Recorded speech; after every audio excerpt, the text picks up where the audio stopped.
All right, so I want to say ETM Hotep, which means welcome and peace. And today is Friday, and so today's session is our Freestyle Fridays. Want to apologize for the delay. Had some minor technical difficulties, but I think everything's a green light now, and we're good to go. So again, I appreciate anyone who's tuned in and who waited for us. But now, before we get started, I'll introduce myself. Reni Wujau Meneb Idimaat, and I also have with me a few members of the Sesh Netcher. So you all can unmute yourselves and just give a brief introduction.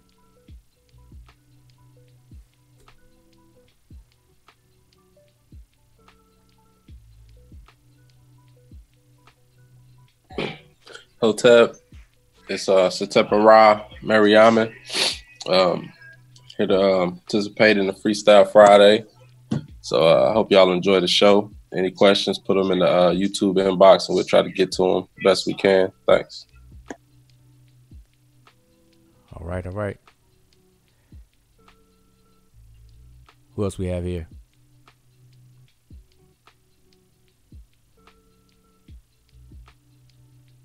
All right, so I will introduce everyone else. We have son, which is brother, Jehudi Ma'at.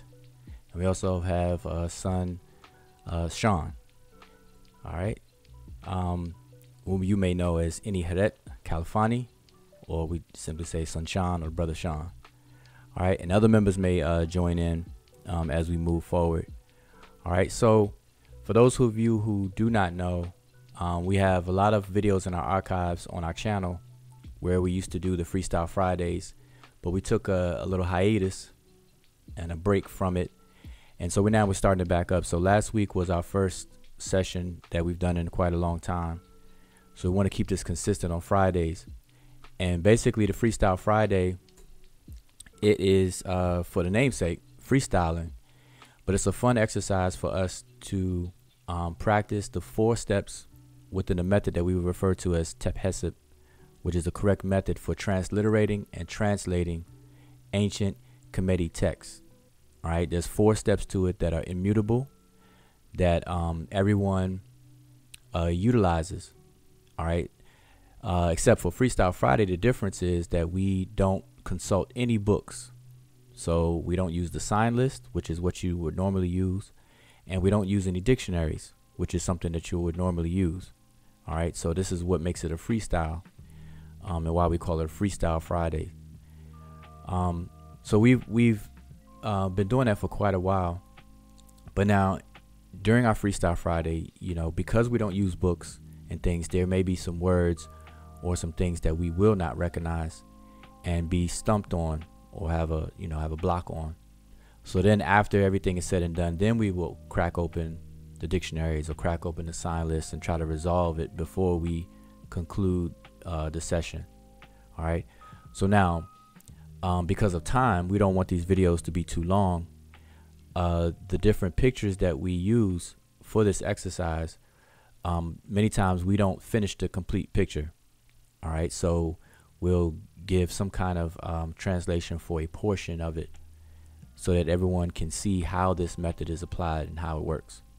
So that's the goal. So the overall goal is to drill into everyone the correct method on how to transliterate and translate text. All right, so we show these 4 steps. Okay, so that's the ultimate goal, but we have fun doing it in a freestyle fashion. All right, so that's a little FYI about Freestyle Fridays.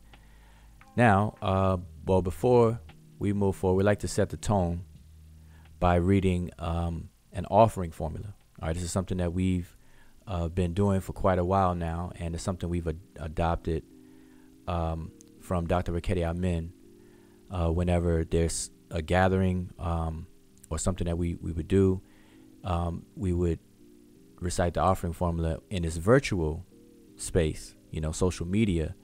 But in person, most people who gather for events centered around African traditions and things, you'll see a libation ritual. People pour libation, etc. All right, so this is kind of like a substitute for that. All right, so we're going to begin with the recitation of the offering formula. Now, I do a lot of talking and everything, so maybe someone else on the panel can just read the transliteration. We don't read the translation, and there's a reason for that. I'll explain after. But if any one of you all can read the offering formula for us, recite it, and it should be on the screen. Yeah, I can read it. All right. All right. Hotep D Nasu, Wasir Neb Abju, Netcher A Neb. Hold on, I messed up. Let me start up. Hotep D Nasu, Wasir Neb Jedu, Netcher A Neb Abju, DF Peret Kuru, Et Hinket Ka Apet, Sesh Minket, Het Nebet, Neferet Wabet, Anket Netcher M, N Ka N, Maku, Aku, Ma'akuru. Okay, all right, that's good. Dua for that. And so like I said, we don't read the English translation. You can see it on the screen. So if you want to take a screenshot of it, by all means do so. And I encourage everyone to utilize this and memorize it. Okay, now it is called an offering formula. The opening phrase gives it away. Hotep D Nasu, an offering in which the king gives. And so this offering formula for us today is not as practical as it would have been or as it was in ancient times. For one very obvious reason. We don't live in a society that's ruled by a king, and we don't have the same administrative or governmental hierarchy as it was in ancient Kemet. All right, so just that, at the surface will tell you that this is something that's different. And so what we use it for today is, one, to understand and study what took place and what was done traditionally in the past. One, two, it helps us to look at elements of the language itself, so we can actually pull and learn different grammatical elements and things with these different formulas.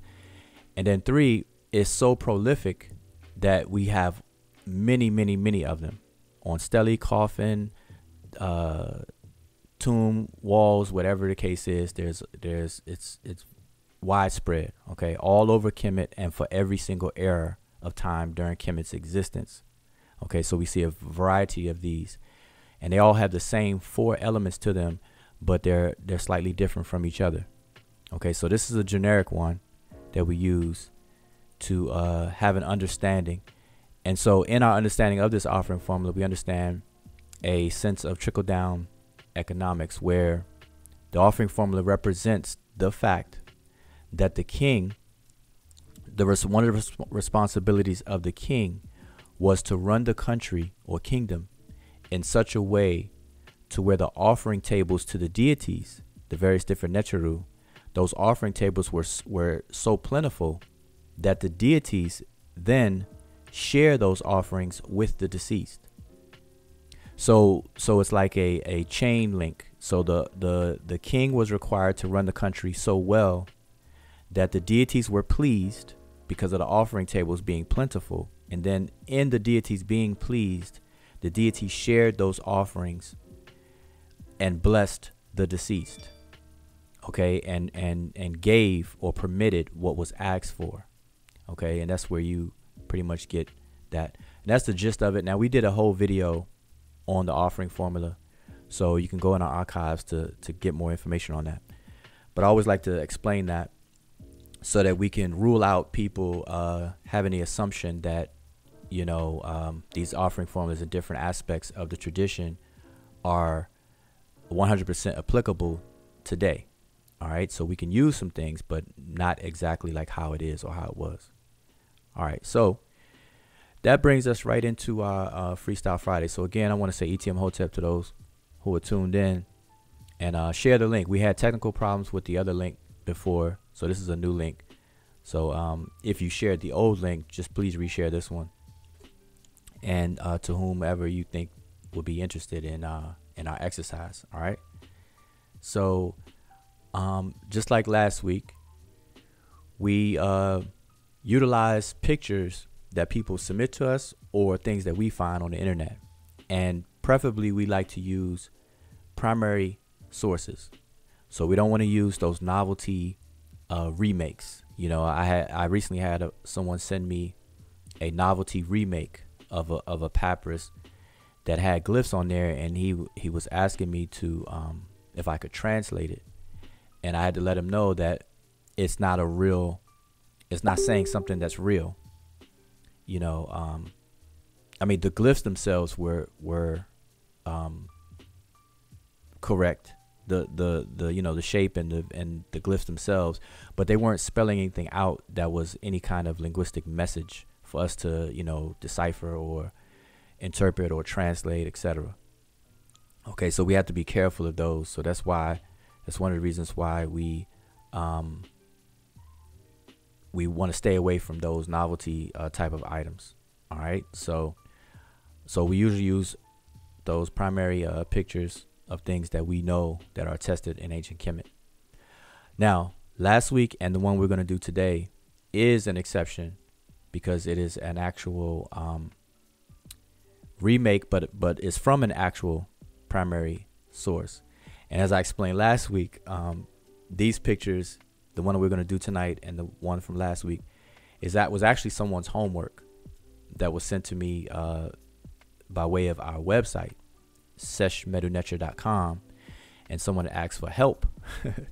I don't know if they were trying to get a side help and cheating or whatever the case is, but they emailed and sent the pictures, asked for help, you know, on some points, and you know, I helped them out and just chose to use these as our freestyle, you know, kick things off.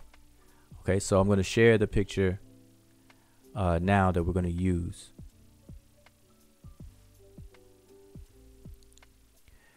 So hopefully you all can see that on the screen, and from time to time I'll try to blow it up so that we can see certain things more clear. All right, so can y'all let me know if you can see that on the screen? 2. Okay. All right, so now remember what I started by saying. I said that the overall goal of Freestyle Friday is to demonstrate and to drive the point home about what we call Tep Hesed in regards to transliterations and translations, which is the correct method. There are 4 steps to this method that everyone performs. These are immutable steps. I don't care how good you are, how much of a beginner or novice you are, you're going to perform these 4 steps. All right. And maybe somebody on the panel can give us a brief outline of those 4 steps or list those 4 steps before we move forward.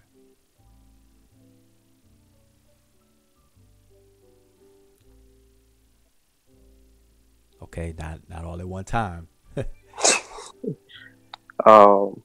First thing you want to do is, step 1 would be to look into the direction of determine which direction you are to begin or to read the glyphs. And in order to do that, you can look for body parts. You can look for animal parts. You know, you can look to deities and look which way they are facing. If they are facing in one direction or the other, then you know you are to read into the glyphs. Step 2 is the investigative part. So you will collect your data by using your sign list, which would be in the beginner's book or in the rebuttal book. And also on our website at seshmdw-ntr.com, we have a sign list available there where you can go and you can collect data on each symbol, going all the way down. It's the tedious part. And then you would, step 3, you would start, you know, grouping things together or the signs together to form a word. And step 4 you would then give a sensible translation from the work you've done in step 2 and 3. And the fourth part would be your best translation or transliteration, and then the translation will come with that. Okay, excellent. All right, so that is the breakdown of those 4 steps. And like I said, everyone performs these 4 steps. Now, the speed at which you perform these 4 steps, that will depend on how proficient you are, how familiar you are with the writing system and the language. And because this is not an active living language spoken by a speech community today, then it requires a lot of practice. Okay, because as they say, out of sight, out of mind, or if you don't use it, you'll lose it. And so it requires a consistent practice. So I always encourage everyone, at least those who are studying the language and are interested in learning more about it, or even in the effort of creating a speech community again for today, that you take at least 15 minutes every day to do something with the language, regardless of what it is, even if it's just to stare at a primary text, to identify glyphs, or to recognize patterns that we call words, or what have you. Take 15 minutes out every day. It's not much. That's not much to ask. So, but those are the 4 steps. So that's good. So now, with the 4 steps, let's do step 1 real quickly. So, and step 1 is to determine the direction in which the glyphs are to be read. So what would be the solution or answer to step 1 for this particular picture? I believe somebody in the chat already answered. They said VLR, which stands for vertical left to right. So and that's correct. Vertical left to right. That's from Sonnet Lisa. All right, so she did that step for us already. And I do want to make a comment about the direction. So when you read a lot of books on the language, you'll hear that there's 4 directions. But really, it's 2 orientations and 2 directions. And so together, people generally say it's 4 directions. But if you want to simplify it or think about it differently to remember it better, just think of it as 2 orientations and 2 directions. The 2 orientations is either columns or rows. You're not going to see any glyphs in a circle. You're not going to, written out in a circle or in a triangle and things like that. They're either in columns or they're in rows. Okay, so that's what we refer to as the orientation of the glyphs. Then you have 2 directions. They're either going to be read from left to right or from right to left. That's it. So that, together, like I said, generally people just say 14 directions. But to kind of clarify that, like I said, you have columns and rows or left to right, right to left. All right, so make sure I mute my notifications here. Okay, so just keep that in mind. So that's step 1. So we already have the answer to step 1 now. Now moving on to step 2. Now, so step 2, as Sunshan said, is to identify the glyphs.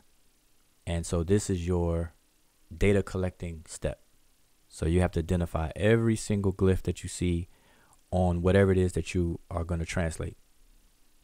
Now, that sounds like a tall order, and it is for beginners. Okay, so we can't sugarcoat it, but it's not hard. It's not something hard, but it could be tedious when you're first starting out. The reason why is because obviously you're not going to recognize a lot of glyphs as a beginner when you're first seeing these glyphs for the first time. You're going to have to look them up, identify them. But over time, once you know, all right, so you won't have to keep looking them up once you start to be familiar with them.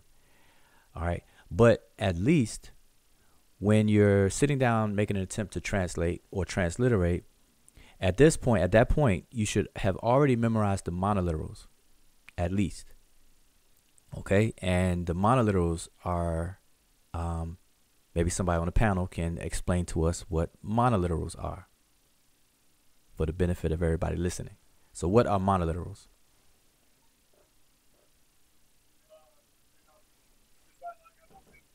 What are monoliterals? Yes.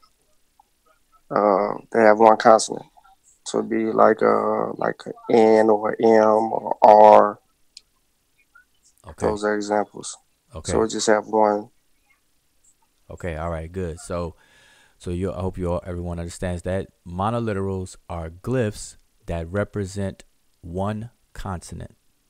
That's why they're called monoliterals. Mono meaning one.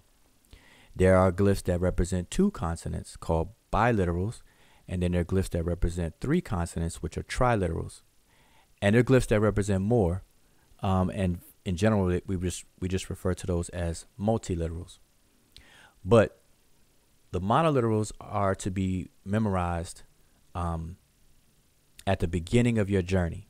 Okay, so every beginner is required to memorize the monoliterals. It's mandatory. Okay, you can't get that far without it. If you don't plan on memorizing the monoliterals, then you're not going to get very far in your experience trying to learn the language. There are only 24, so it's less than even the English alphabet. Okay, English alphabet is 26. There are only 24 monoliteral glyphs. Okay, representing 25 sounds. All right. And the reason why there's a difference between 24 and 25 is because the reed leaf is duplicated. So it's twice for what we transliterate as a Y. Okay, so just keep that in mind. But it's mandatory that you have to memorize them. But the point being that by the time you are going to make attempts to translate, you should have those memorized. So when you're looking at a picture like what we have here, you can skip the monoliterals because you should already know them. So that's what cuts the time down tremendously. So you don't have to, it looks like a lot of glyphs on the screen, but the monoliterals you already will recognize. So just to point out some monoliterals real quick, I guess anyone else on the panel, in column 1. Oh, by the way, I forgot, before I moved on to column 2, I do have the columns numbered, and that pretty much kind of gave it away, the answer to the first step, which is which direction. So we're going to read from left to right. So we've already given that answer. So column 1, 2 through 7. But so now to identify some monoliterals real quick, in column 1, if somebody on the panel can just identify some of these monoliterals. The first symbol down. Let's go ahead, Satep.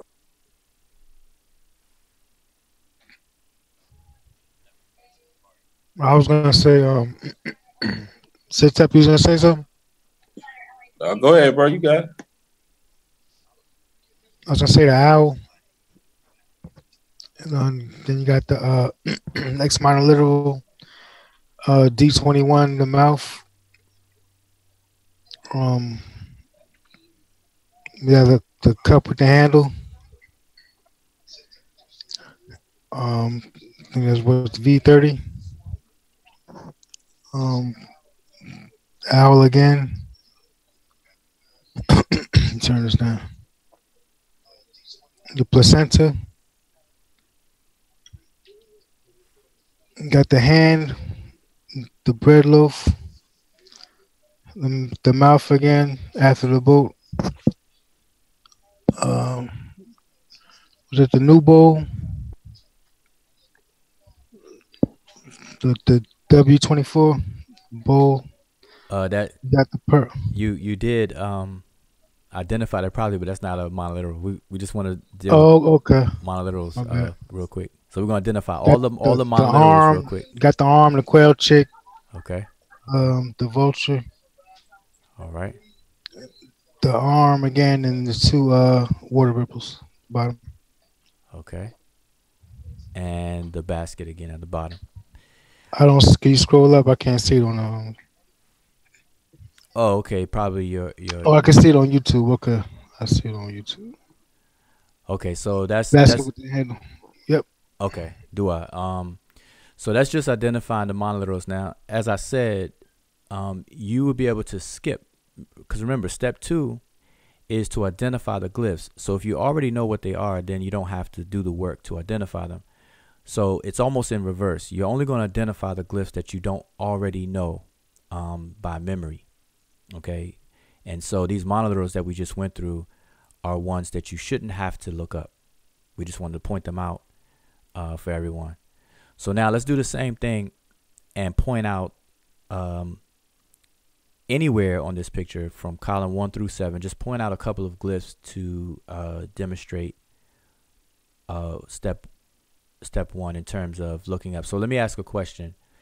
If what would be the process to look up a glyph that you are not familiar with? What would you use, and then how would you go about doing it?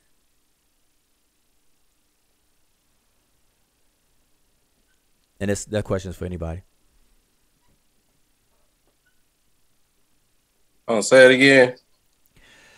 For step 2, when dealing with glyphs that you do not recognize, by sight, what would you use to look them up, and how would you go about doing it?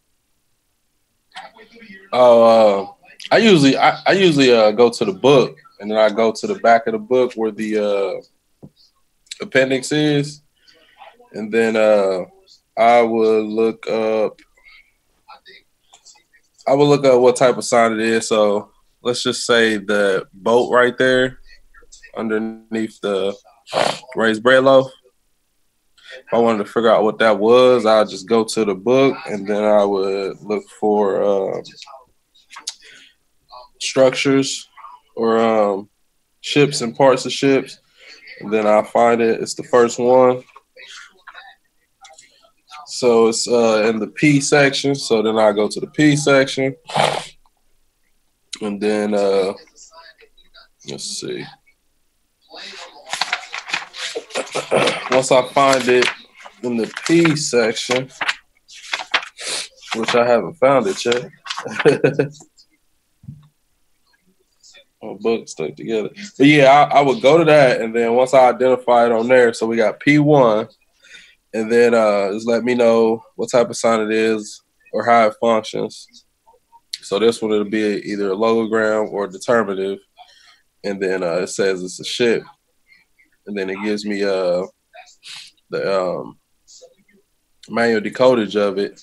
So after I find the manual decodage of it, I'll go to the dictionary, and then I would type that in, and then it'll let me know what the appendix is telling me as well. Okay. All right. So that's good.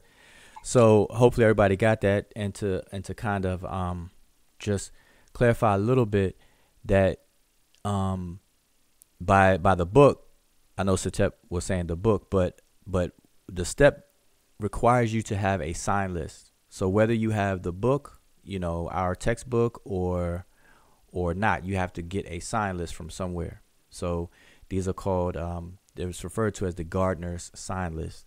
And so they're available on the internet, available online, available in pretty much any beginner's book should have a sign list, but it's included inside of the beginner's textbook. Okay. But the point is that you're going to need a sign list. Okay. A list of all the signs. And so these signs are arranged. There were approximately 1,000 glyphs during most of the history of Kemet. It wasn't until the late period, or the Ptolemaic period of Kemet's existence, that there was an influx of a lot more glyphs being created and utilized, which drove the number up to approximately 7,000. So you can imagine 7,000 glyphs is a lot of glyphs to try to memorize and identify and so on. But that came in the Ptolemaic period and after. Okay, but for the most part, there were 750 to 1,000 glyphs in the inventory of the writing system. Okay, and so these glyphs are arranged according to the common theme of what they are. So for example, all of the birds are in a category of G.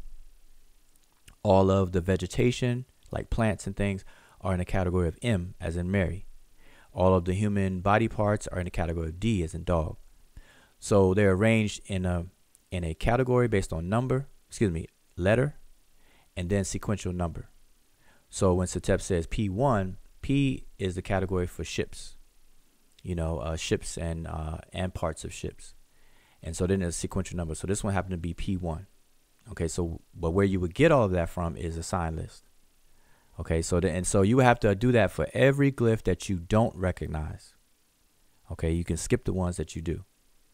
All right, so that's pretty much step 2. And now, as far as our freestyle obligation, let's go ahead and identify some more. So you identified the boat, but let's kind of go random around on the picture and identify some more. So anybody on the panel, just let me know what column you're in, but let's identify some more glyphs. Just anyone that you recognize.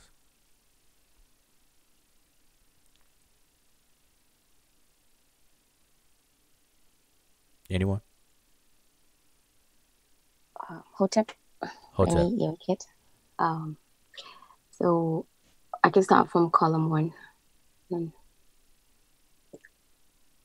So we have right at the I think it's the bottom where we have the new ball with the walking leg. Yeah, that's one, and that would be bilateral for in. And then let's see, it could go to the second column. And 1, 2, 3, 4, right? The fourth one from the top. So we have an ear. And that usually can function as triliteral, sometimes determinative. But as a triliteral, it would be like sedum. Okay, if it's a triliteral, call off the consonants that it represents. I think it would be S, uppercase D, and then M. Okay. And then yeah, I'll just go randomly through the columns. So picture is not so clear, but at the third column, let's go to the third column.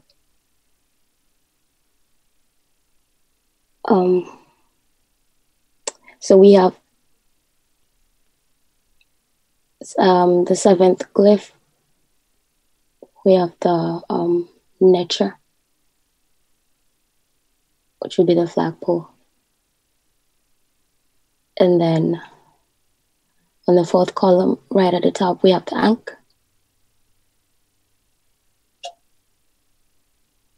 Yeah, and on the fifth column. Let me pause you. So remember, for the benefit of the listening audience, when you say Netcher, there's a triliteral and call off. Okay. Yes. On the third column, the Netcher that is triliteral as well, and that would be N, uppercase T, and then R. Okay. And then the fourth one that on the fourth column, the one that I mentioned, that's also a triliteral, and that would be A, N, and then lowercase x. All right.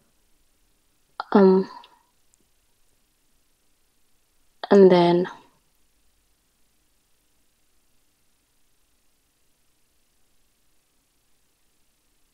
on the fifth column, we have the 3 water ripples, and that will be bilateral for mu. If it functions as a bilateral, but it could also be a determinative. But as a bilateral, it could be mu, MW. Okay, and one more. Okay, and then let's go on the sixth column. I think we have the headless. I'm not sure if it was a goat, and that would be that is a bilateral as well, and that would be uppercase X and N for kin. Okay. It's a bilateral as well. All right. So, all right. Okay, good. So hopefully everyone gets the point of that step. So step 2, you would have to identify all of the glyphs, and then, for obvious reasons, you only need to look up the ones that you're unfamiliar with. And you would need a sign list to consult. And what you're going to pull from the sign list is what Sun Setep and Ra and Sunat Imiket was giving. All right. As well as for the monoliterals, Sun Jehudi. So what you want is to understand what the glyph represents, because sometimes you may not even know what it's a depiction of. So you'll learn that by its description, but you want to know how is it transliterated and how it can function. Is it functioning as a phonograph, meaning that it's only for its consonantal sounds, or does it function as a logograph, meaning does the glyph represent a full word, or does it function as a determinative when it's used? Okay, so those are the things that you're gonna take note of in step 2. All right, so that's all of step 2. Now, of course, we're not gonna go through all of the glyphs. So now moving to step 3. Step 3 is is what I call a pattern recognition step. And so step 3, you are basically going to group these glyphs into the words that they make up. All right. And so we have helpful aids to allow us to know how to do this. One of the major ways in which we could do that is by what we call determinatives. Okay, these are glyphs, also called classifiers, but nicknamed determinatives because they help determine the meaning of the words that they are part of. Okay, and 99% of the time they come at the end of the words. There are very few occasions where through graphic transposition they won't be at the end, but that's a whole nother discussion.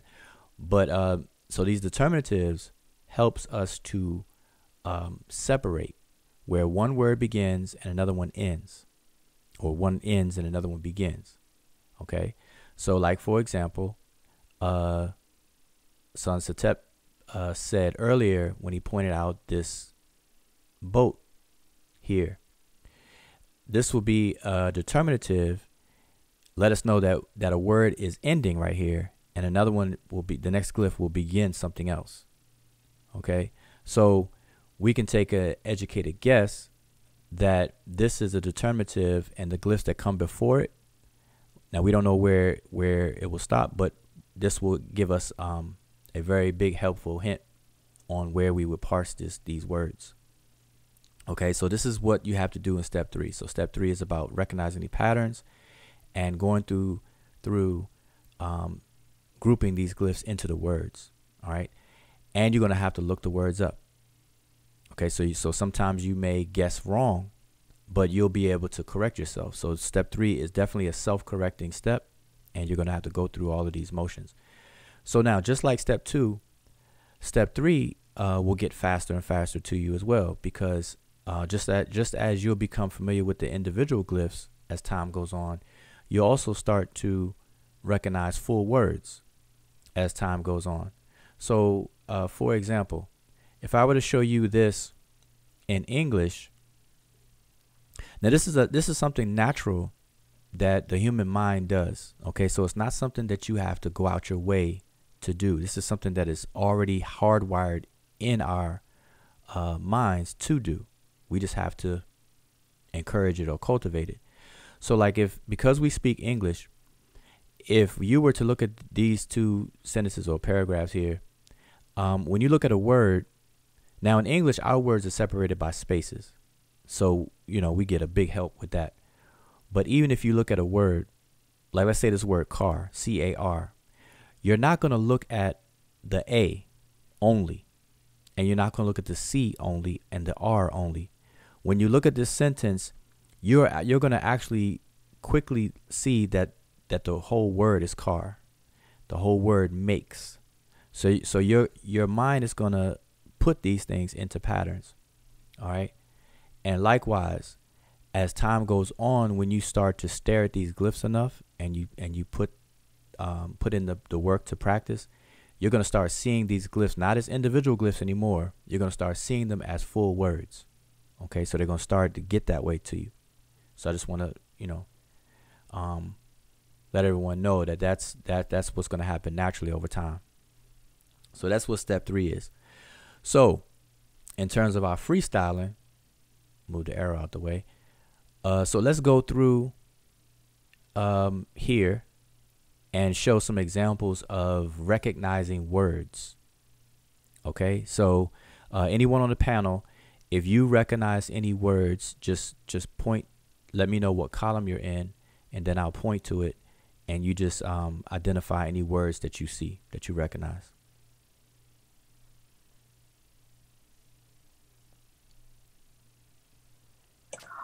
Yeah, I can start with the first column. Right after the boat and the mouth. Then okay, the next word. Okay. That would be the 1, 2, 3. Those 3 glyphs, which would be the headless animal, the nubile, and then the enclosure, and that would be the white hen, which would be interior. Okay.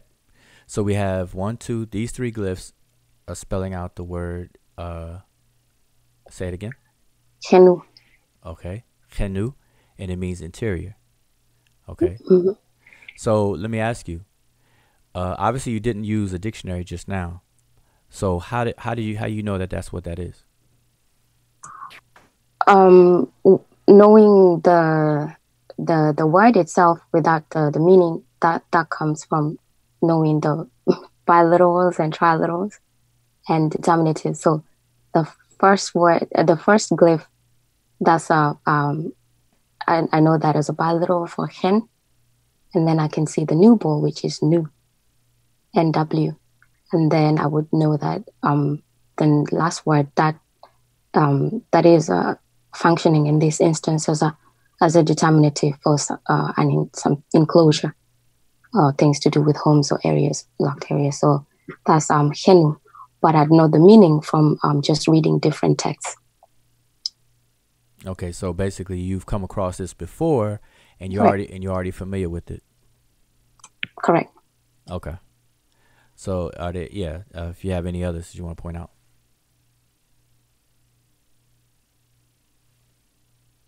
Column 2 at the bottom. Seneb. Okay, the very bottom. How many glyphs are in that word? 3. Which are? The rope. I mean, the first symbol that you're pointing at right there, that's the S. And then above is the water ripple. And then you have the leg with the foot attached. So SNB. Okay, Seneb, and what does it mean? Health. Okay, so how do you know that? Practice. Okay, all right, so yeah. I also go to the old Uja Seneb. Yeah, I know, right? But okay, so Jehudi, you could break that down for us. Go ahead. Oh yeah, the triliteral, cap, lowercase a and x is Senet. Let me keep pointing it out. Water ripple, and the placenta. That'll be one word. The ankh, which we translate as life, and then you have Vuja. I forgot the technical term for this sign here, but I know it's a triliteral. Fire drill. Fire drill? Correct. All right, cool. Okay. And got the fire drill. The quail chick. Okay. And then Sean already did the he did this and that. Seneb. Okay, so now what does Unk mean? Life. Okay, and what does Wajah or Wajah mean? Prosperity. Okay, so how do you know that these two mean what they mean? My astral projected to the 11th galaxy now. Just from being in the session, going through different texts. Okay, so the point the reason why I asked that is because to show the point I was making earlier that over time you're not going to have to utilize the reference material. And so remember, step 2, what you need is a sign list. In step 3, you're going to need a dictionary. So when you're performing these when people are performing these transliterations or translations, those are the 2 main tools you're going to need at your fingertips: a sign list and a dictionary. And so when it comes to dictionaries, we recommend you get all of them. You know, a lot of times people will ask me, well, what dictionary would you recommend? And I always give the same answer. I tell people to get as many of them as you can. Okay, get them all, even if they're in a foreign language, because there's pros and cons to each of these reference materials. Okay, so get them all. All right. Now there's a free one that we use very often, is the Mark Vigas dictionary. It's free and it's digitized, and you can open it up. As a matter of fact, we're gonna go look up a few things and show that in a few minutes. So, but so again, a sign list and a dictionary is what you're gonna have to use. Now on a Freestyle Friday, like what we're doing now, we're not looking in those just yet. Okay, so we're freestyling. So these, Ankh, Weja, and then Seneb are things that we just recognize. Okay, so anything else? Let's do two more words. I'll do one real quick. I see. I'll do 2. Here we have a boat here, and the 3 glyphs before the boat are spelling out, by way of monoliterals. It spells out the word depit. So we have the hand, which is the D, the reed mat or stool is the P, and then the raised bread loaf is the T, depit, and it's determined by a boat. And that's what it means, boat. Depit is boat. And then below that, we have skipping a glyph. And then we have the open mouth, tethering rope, and then we have the seated man, or kneeling man, I should say, and a seated woman, which spells the word remech, which is the word for people. And it's actually a name that the ancient Egyptians used for themselves. Okay, so just want to point out those 2 words as examples. So we have remech here, which is 1, 2, 3, 4 glyphs, starting with the mouth, tethering rope, kneeling man, seated woman, and then before that we have depit. 4 glyphs, 3 of which are monoliterals, and the last one is a determinative. The kneeling man and seated woman are determinatives for the word remech. Okay, and just in case people may be wondering, you notice how I'm pronouncing it remech with an M, as in Mary, but there's no M glyph here. And we get asked this a lot.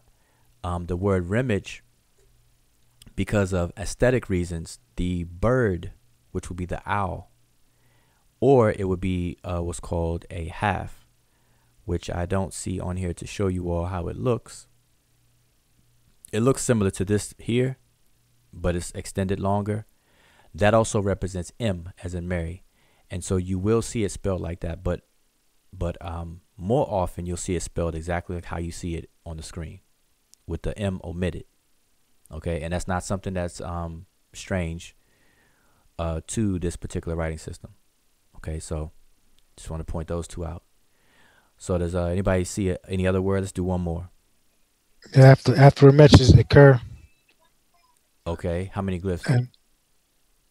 And 3. The speed leaf, got the hill. Okay. In the mouth. All right. Okay. Was that was papyrus? The papyrus plant down there, the Ha, capital HA.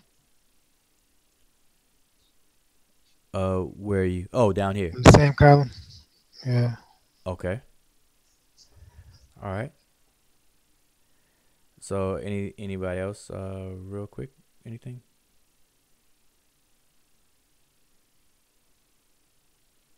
Nope. Oh, you got the word. Y'all basically did the ones I was gonna do. Now I gotta find another one. You got the word. The hair with the 2 water ripples. Wind. Okay. Now you said hair. I understand what you meant, but you know everybody. I meant to. Well, last time I said rabbit, and I know you refer to it as a hare, so I said hair. Yeah, that's what I was going to say because I was going to say in the past I would say hair, and then people would think I'm talking about hair, like the hair coming from the head, and they look and say where I don't see it, and so so I guess I'll just say rabbit, so people will. So now we switching it back. Well, either one. People have to understand that. No, I'm messing with you, I man. know. They have to. People have to understand it. But one and the same. But yeah. So this is you said that rabbit and then the two water ripples go with it, right? Yeah. Okay. All right.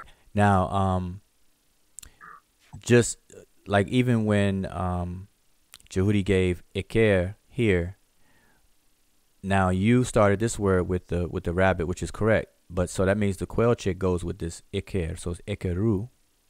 And the same thing with went in, and it's the W goes with it. So I mean the quail chick, which would be the W. So went in new. And then it picks up where Jehudi said this word here. All right. So anyway, yes. Yeah, there's just we can use the one on the sixth column just to show how some word determinatives can change the meaning, like the one with the goat. The headless. On the headless, yeah, on the sixth column, and so we have that one. It's the three words, the three glyphs that the water ripple, and the next glyph I forget what it is, and so it will be can as well, like we saw in the first column, but in this instance, he has a different determinative, and that's usually for a tent. So it will be can to mean like a tent or something in that area. Okay. So, and then I will take the last one on the seventh column where we have ma'a, will be 1, 2, 3, 4, from the fourth glyph. And only because I've heard people say that ma'a and ma'at are the same, but this is ma'a for TC, which would be the sickle, the eye, and then the two vultures. Okay. And they're very different words. Okay. So just so everyone is aware, put this the other way. So this word, I want to highlight this word here. For one, the reason that you just said that it does not connect with the word ma'at, which means, truth and straightness. This is the word to see. But this also goes with what I said earlier, where I said 99% of the determinatives come at the end of words. And I said there are some exceptions, which makes up that 1%. And here is such an example. So the word ma'a, the I is the determinative. But for aesthetic reasons, it's placed in between the glyphs instead of at the end. So we have the sickle, the I, and the two vultures spelling the word ma'a, where the I would normally be at the end. Okay, so I just wanted to make sure that's pointed out. All right, so anyway, that is step 3. That is how you perform step 3. And of course, like I said, you would use the dictionary normally, but on freestyle we're not going to the dictionary. And so that leaves us to step 4. So once you have done this for the whole inscription that you're working with, then step 4 is basically putting everything together and making it all make sense, coming away with a sensible translation. And so step 4, you're going to have to revisit from time to time, because there's rarely, probably if ever, a one-to-one translation from one language to another anywhere on the planet. Okay, so when you're coming from a target language and trying to translate that into coming from a source language and translating from the source into a target language, it's very rare, almost impossible to have a one-for-one translation, because from language to language, grammatical rules are different. The word orders may be different, and how they express different things may be different. So for example, just a quick example,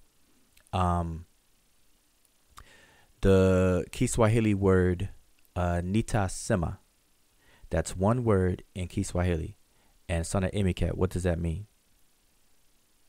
I will speak.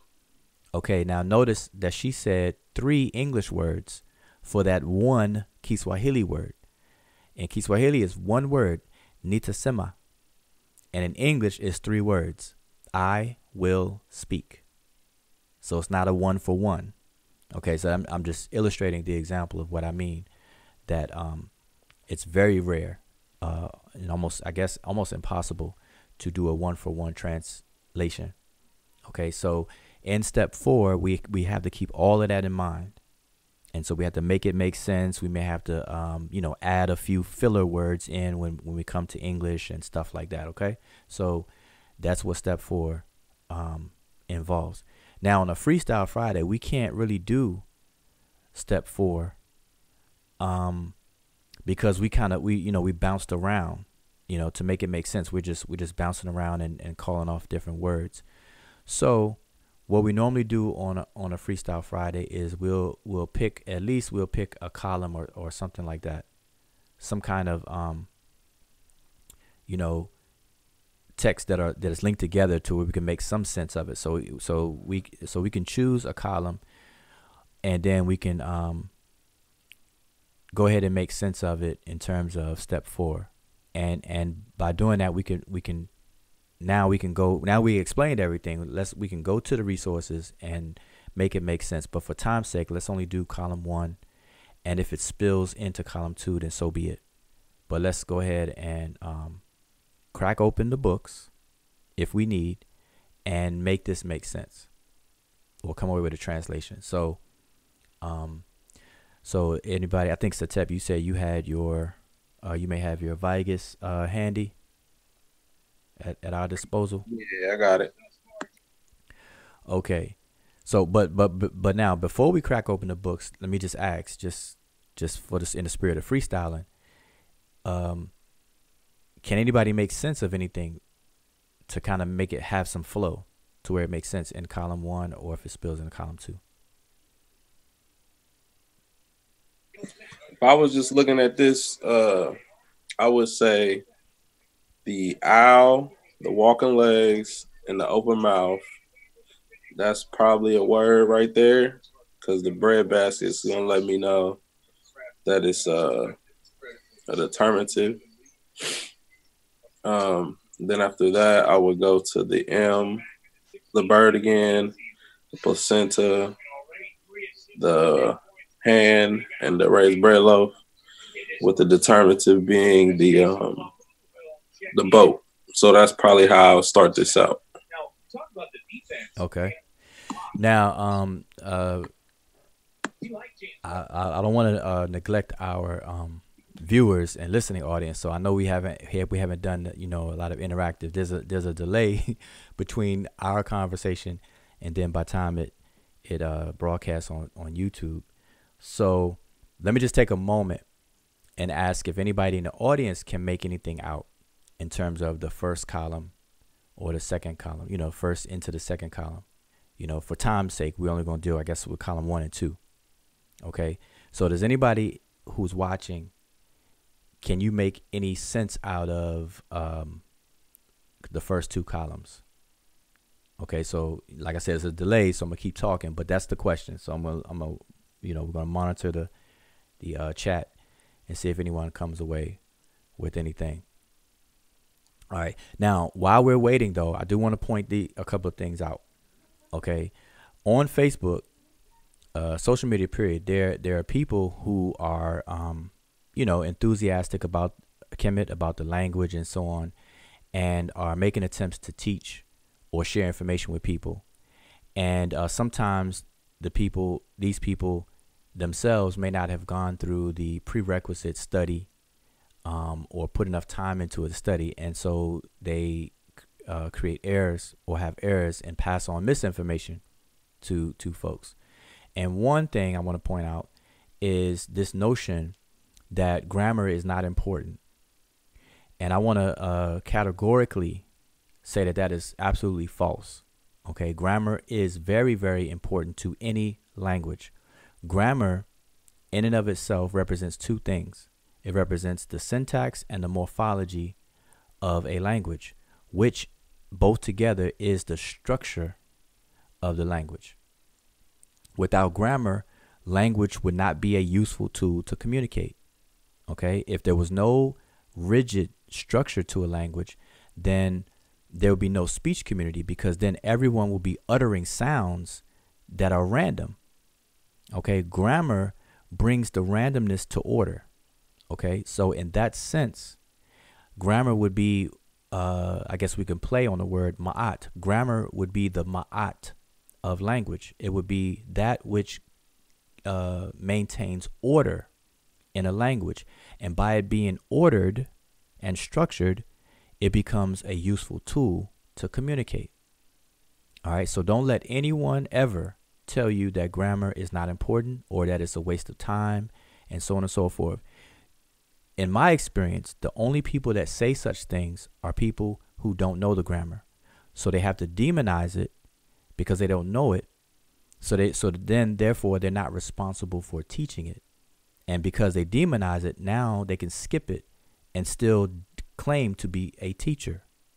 And along the whole, the whole time they'll be misinforming people. So I've seen this, and I just want to make that, bring that to everyone's awareness. Don't allow anyone to do that to you. All right, grammar is very important, and so important that you really don't know a language until you know its grammar. Whether you intentionally had a formal study of it, or you inherit it through time and a process. For instance, when you grow up speaking English, you actually learn grammar, even though you didn't have a formal study of it, because you may not know what certain linguistic phenomena is called, but you've learned it nonetheless. That's how you and why you're able to talk to people. Okay, even if you don't know the proper terms for different things. Like, for example, you may not know what a gerund is, or a past participle is. You may not know that terminology, but you use it. Okay, and so you may not even know what a prepositional phrase is when you're young, but you use them. If you say, "Mommy, my toy is in the box," or "My toy is in the closet," in the closet is a prepositional phrase, even though you may not know that's what it is. So my point is that grammar, whether learned indirectly or purposely, in a formal study, is a must. Okay, so don't let anyone tell you otherwise. All right, so I want to put that out there. But anyway, let's look at the chat. Was anybody able to make sense of anything? Let's see.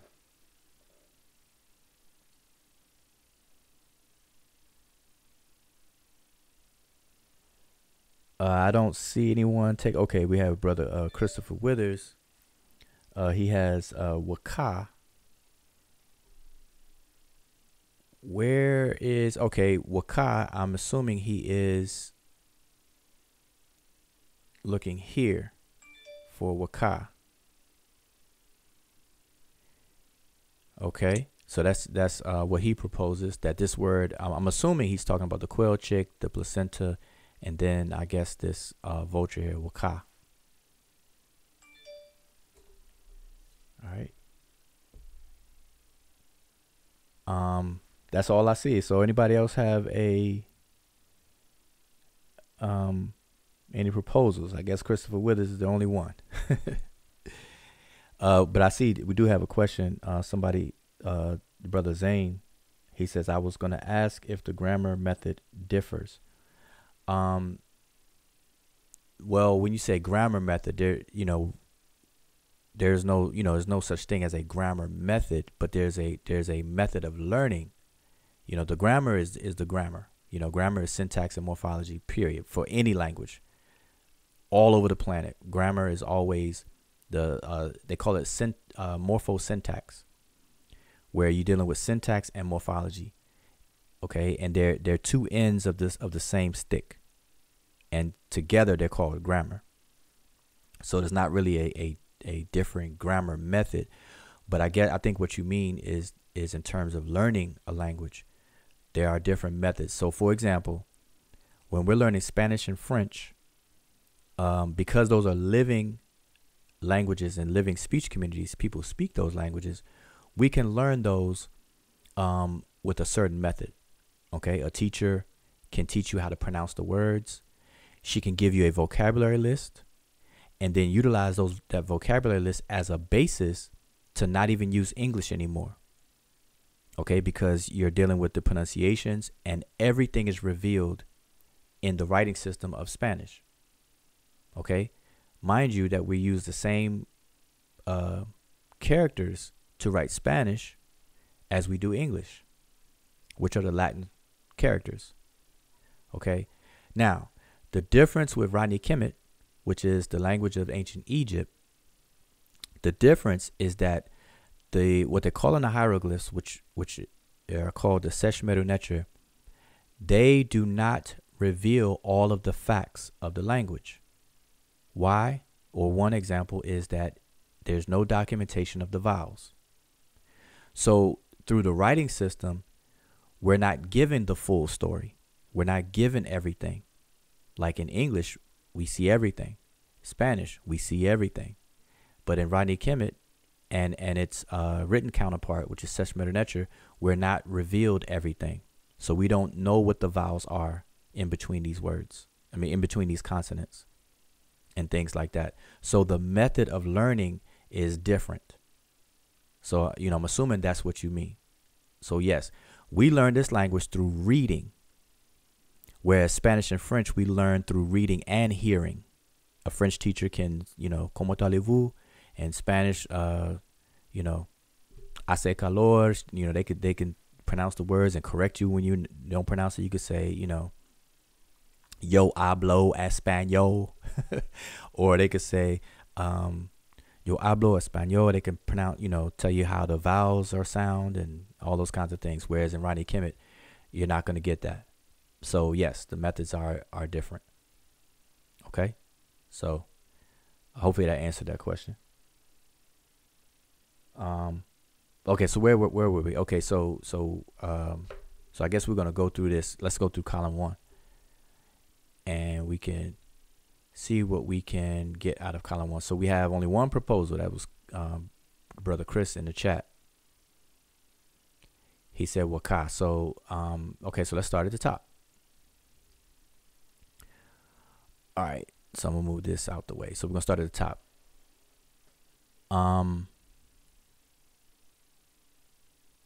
Now, I recognize some words, but I don't want to kind of just spoil it. So I want to kind of go through the process so we can see, so people can see us, go through this process. So I'll say which ones we can look up. So Satep, you have your Vigus open? Yeah, I got it open. I think I kind of found some now. Oh, you found some. Okay, so what did you find? The bird and the legs, I got me for, or am I? Let me see what page it's on. I kind of went ahead. Okay.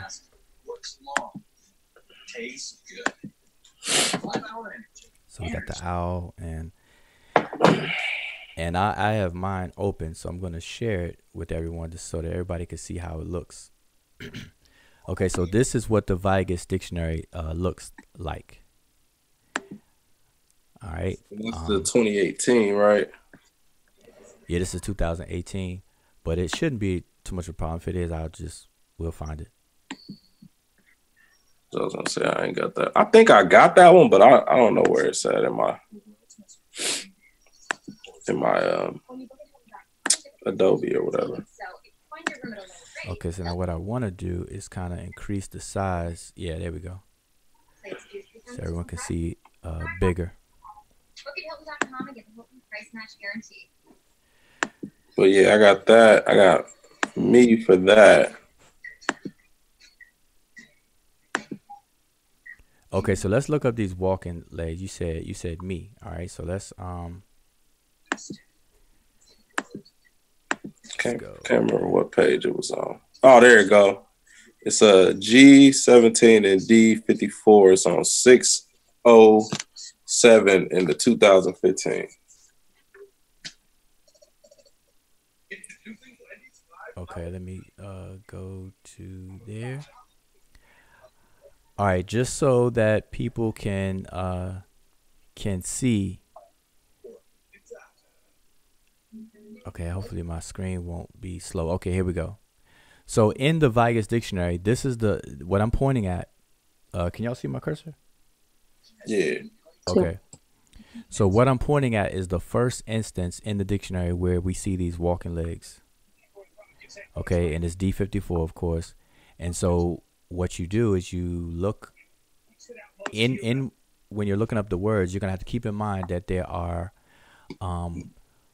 words that may look alike. We refer to these as homographs.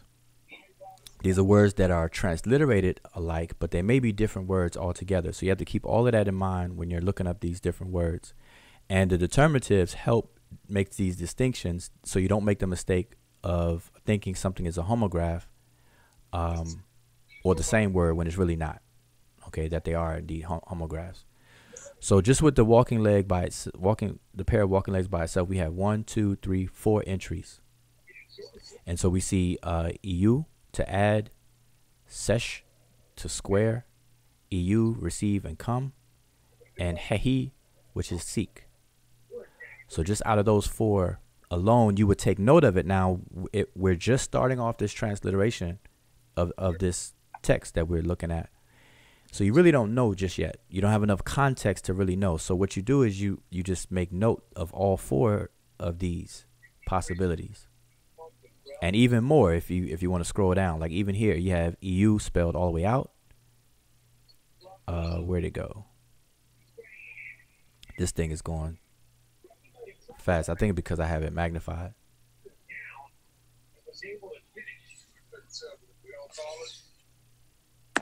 Yeah, this is definitely went too fast for me. Okay, 1 second. Let me go back to it. Okay, so it's at the bottom now. But anyway, let me I guess let me scroll one at a time. Okay, so notice that all these different spellings. So you have to keep all this in mind, and during this process, you have to be flexible and open-minded. All right, and you'll learn this as as time goes on. Okay, it's gonna take some trial and error. It's gonna take some moments of making mistakes and things like that, but you'll eventually get it. All right, I'm gonna have to zoom this back out because it's gonna go slow otherwise. Okay, so that's better. All right, so we have so anyway, those are the examples there. All right, so let me go back to our picture. So we have the owl and then those legs, and then we have the mouth and the basket with the handle.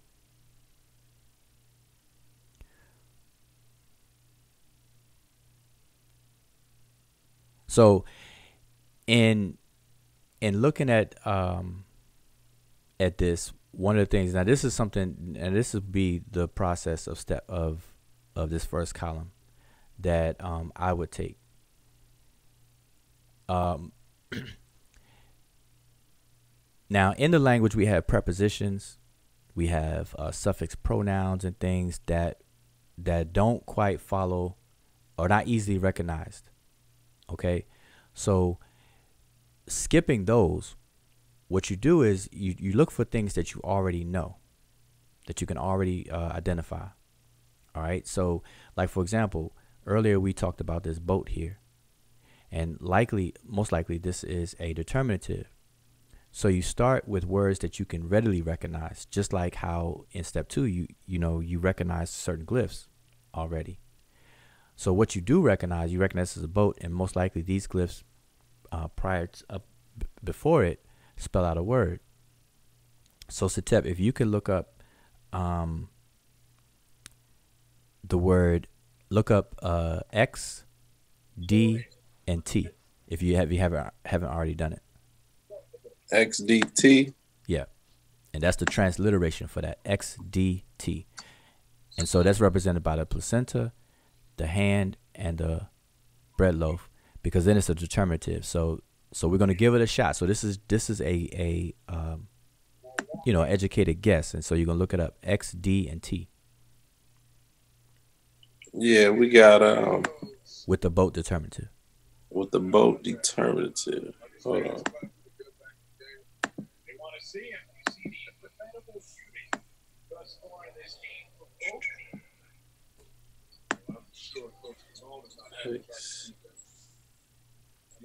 X. I don't see it with the boat. X. I don't see it like XDT with the boat, but I see XD. Okay. That's with the boat. Okay, and they okay. Or no, it says XDI to travel downstream. Okay. All right. And what page is that on? Because I'm gonna show it on the screen. On 836. Don't got the raised bread loaf, but okay. So give me a moment to get to it.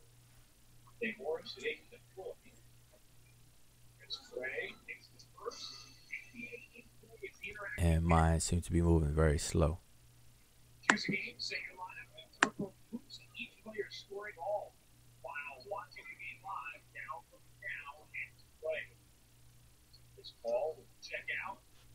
Should be able to get up to about 30 minutes tonight.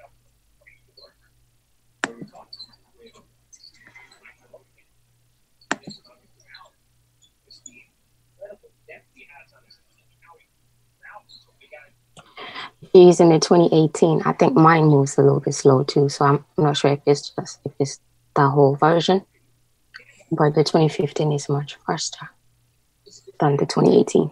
You said the 2015 slower? Oh, no, the other way around. The 2018 is much slower for me. Oh, okay. Yeah, me too. A lot of entries. Okay. Mine moves fast. It's just that when I open up an Adobe Reader, in order to look up, it's moving slow in there. So, all right, let us go now. You know, also I have it blown up, and I'm gonna put it back to normal. That way I can get my speed back here. Okay, so I'm gonna share my screen. It's gonna be smaller, so I apologize for that. But I need that speed back to be able to look it up. Maybe I'll blow it back up now that I have it on the page. So let's go down, and it does not show it. Okay, that's not good. So I do have to make it smaller. So anyway, here's what we have. We have the placenta here. Hopefully y'all can see my cursor. We have the placenta, we have the hand, and then we have the boat. And this is what Satep, what you were just saying. Khedi, which means to travel downstream. And downstream, remember, downstream in the Nile would be north. It's going northward. So it means to travel northward. Okay, to go north or travel north.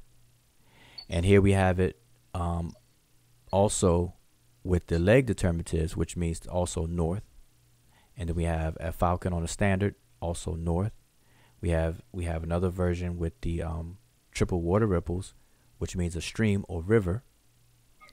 And probably some more under that. If I can scroll down. We have another one, Khed, which is north.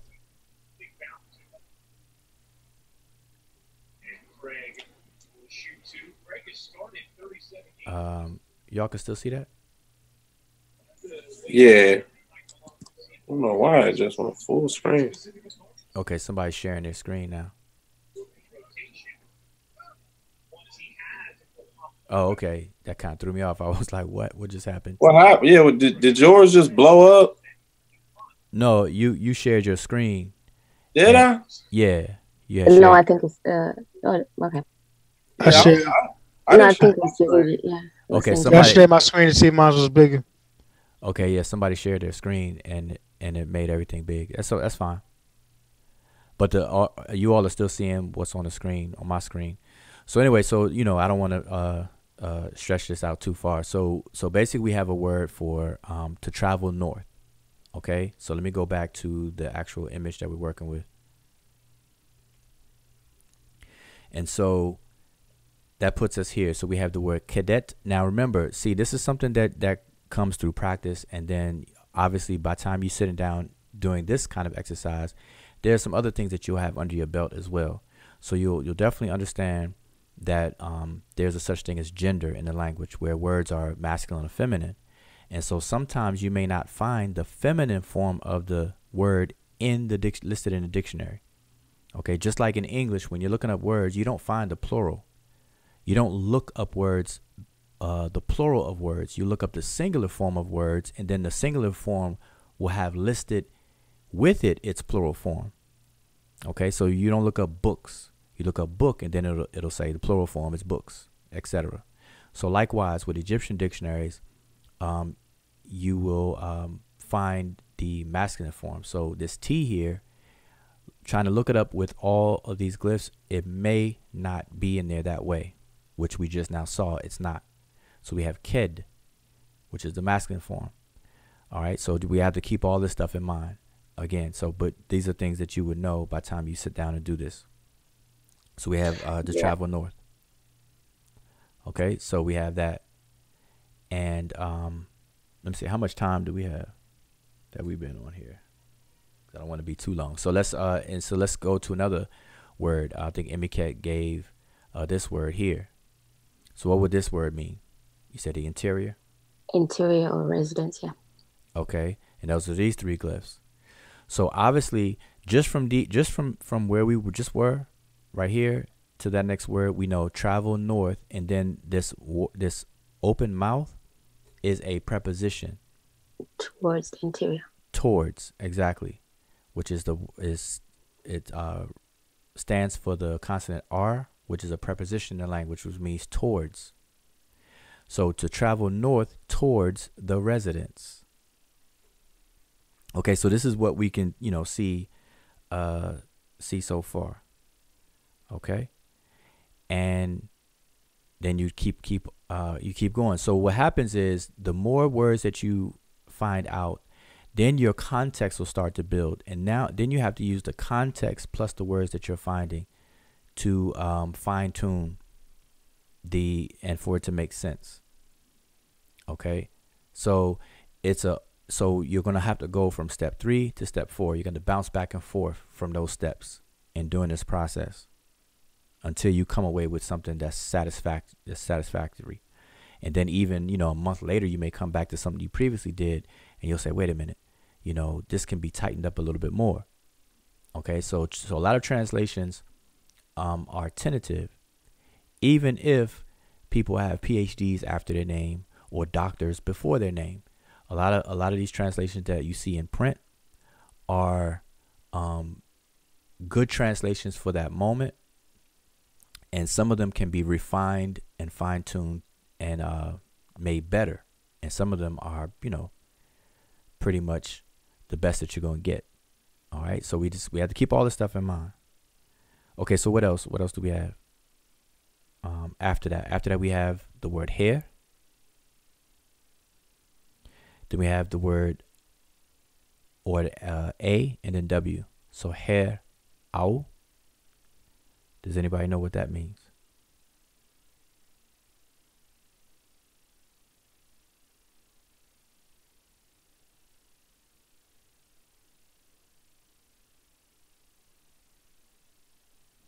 Okay, so let's do this. Look up ow, the A and the W together.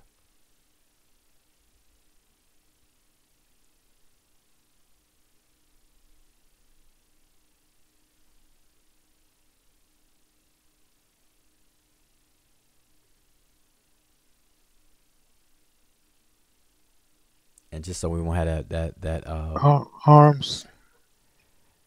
The arms. Oh. Yeah. The A and the arm and the quill check. On Naviga's 2015, it's on page 188 at the bottom. Okay, meaning what? And it says fledgling common crane. That doesn't make so much sense. Okay, but that's something that you would note because it's a possibility. But if it doesn't make sense, you just make note of that as well. And so, and then on the next page, it's like Sanjivudi said, it will be a wheel of 4 arms. Okay. And that will be on page 189 at the top. All right. Now, do you see her au together? Capital HR and then AW.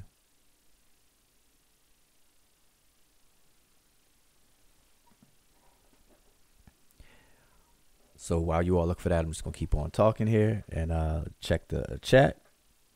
We have Anpu Ma'at Ra. He has some Gardner codes given. Is that the correct one to look at? Let's see. He has J1, D46, D4. Okay, I believe so. If you can hear me, J1 would be that placenta. In Gardner codes would be AA1, but in Vigus it's J1.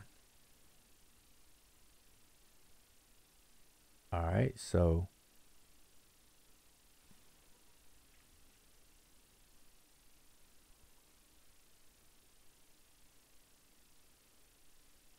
now, okay, so while you all are looking for that one, let me go back over to the picture here. Okay, so I haven't found hair au, but I found hair ah, and that's with the face and single stroke, and then the and the quill cheek, and then the 2 diagonal strokes. And it means what? And that would be hair ah, which means immediately. Okay. And there's another one for subordinate, but most of them is immediately. Okay. Now you would take note of that. Okay, so immediately. So now let's go back and see if that fits in better with between what you said earlier than that one immediately. So we have travel north to the residence immediately. That makes more sense than travel north to the residence and 2 arms or and whatnot. Okay, so again, hopefully those of you who are listening and are watching us right now, we're just going through the steps and showing you that this process is not black and white, but it's not hard. It's something that's to be tedious. Now, once you come across these words like her a or au, once you see this enough times, then you're not gonna have to look it up. You're gonna know that this is an adverb. It means immediately, quickly, or at once. It's adverbial. It's either preposition at once or it's talking about time, how fast something is done. Okay, it means, altogether it would mean travel to the residence at once or travel to the residence immediately or something to that effect. All right, so of course the first time you come across it, you're gonna have to play detective. You got to become what's his name, Columbo. Okay, so now let's keep going. So now son Chris had said waka, so he started the word with the quill chicks, but now we can eliminate that quill chick and start here. So look up the word X, capital A with the leg determinative. X, capital A, and see what you come up with. X, capital A. And see. Say with a quail chick or without one? Without. Says dispatch. Right. Okay, dispatch. So it's X, capital A, right? Yep. Correct. With those 3 glyphs, yes. Okay, how about with the walking legs? Is that there too? Cast off. Leave, Yeah. separate. Okay. And dispatch as well. Okay, dispatch. Okay, so that's good. So you take note of that. So dispatch. So now we have the word dispatch. Okay. So we have the word dispatch, and now we have this word here. So what is it? Now we should be familiar with this one already. That's internet. And what is that? What is that saying? I bring to you. Okay, good. So it's saying dispatch, bring to you, and now we're gonna have to come up to the next column here. Now look up this word. Now notice this glyph here. I might have to blow this up now. So let me try to do that just so the audience can see it. Everybody. Is that DNG? Correct. Let me blow it up. Pygmy. Oh, I'm starting to get what it's saying now. You might want to look at 279 because he has the ear as a determinative, and that's something with poor condition with hearing, like deafness or something like that. I think they going to get some pygmies. Oh yeah, that is true because we have like Civil Joe said, we have those two glyphs with the and that is actually a pygmy. yeah, they're going to get some pygmies. Right. Okay. So what is the Gardner code for the pygmy for the pygmies? Just so everyone would know. That is A282. Okay, so A282. It is a picture of a pygmy or dwarf. Okay, so the word is deneg. Deneg is the word for pygmy.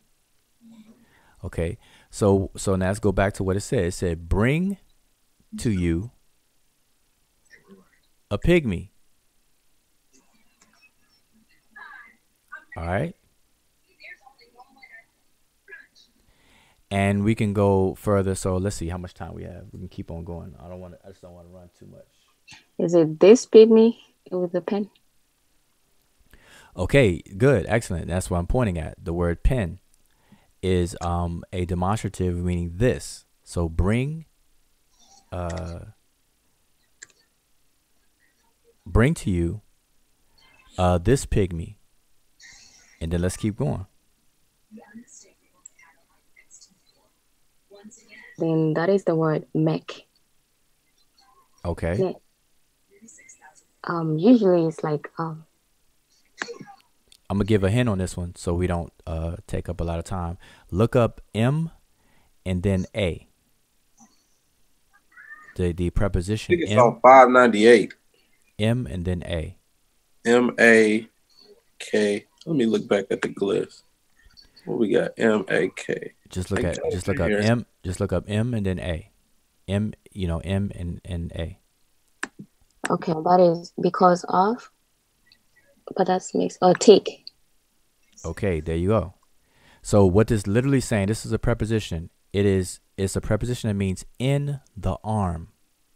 In the arm. The arm is the arm, is a word for arm, and then the M is a preposition in, like in, inside. So in the arm, and in the arm is an idiom for take, ownership, possession. Okay, so it means to take something. So it's basically saying take this dwarf. So bring with you the dwarf, or bring this dwarf with you, or in your possession. And then what else? So we can keep going.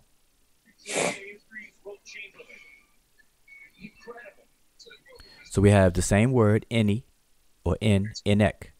So any inek, which is past tense, which is brought. You brought. I'm gonna speed up a little bit. Scroll down. Yeah. Oh, okay. I'm sorry. I'm up here talking and you all can't see everything. So I'm trying to keep it big so everybody can see it. Okay, so I'm gonna scroll back. Go back here. Okay. So we have any, ek, which is past tense, which is you brought. And then that should be a preposition. Here's the M for the owl M, which is the word. In this case, when it's a place, when it's followed by a place, it usually means inside the place or from the place. So those are options because remember, we have to be flexible. So it'd be either in or from, but you brought it. So it's not going to say you brought it and then based on the context in the place because you're bringing it from somewhere. Yeah. So you brought it from your ancestors' land or something? Yes. To land. Yeah, cool. Yeah.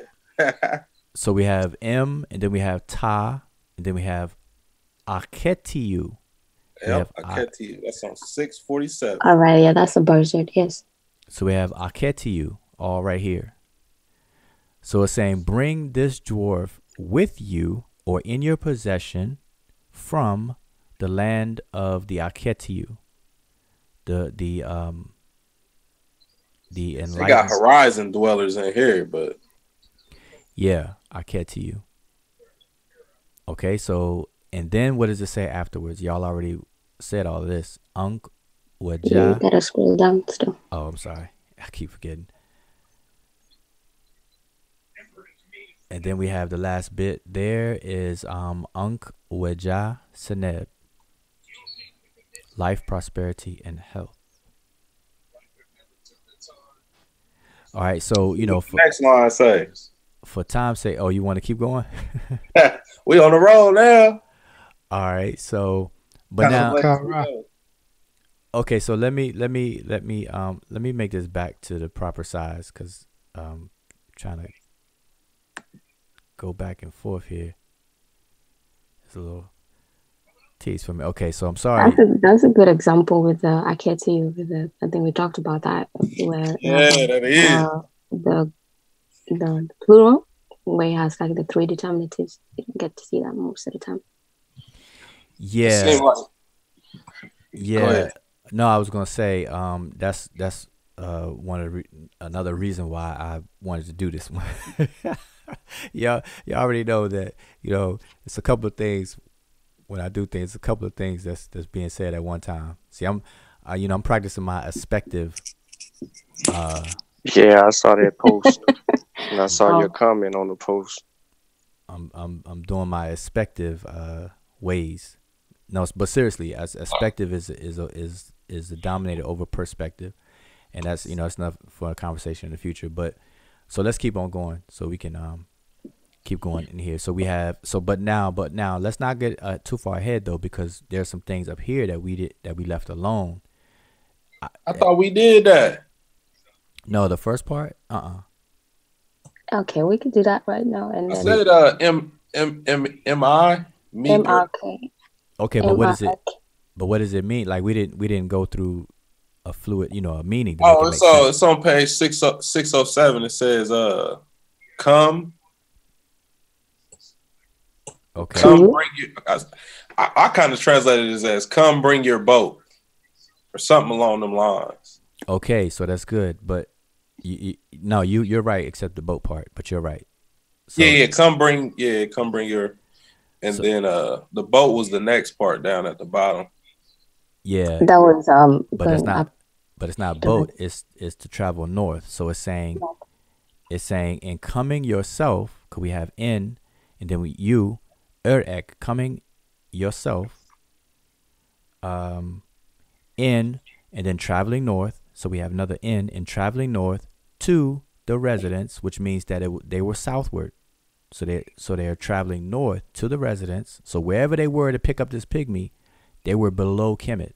Okay, I just want everybody to know that as a FYI. So they're coming from down south, but they're traveling north towards the residence. With the with this pygmy. And it's saying to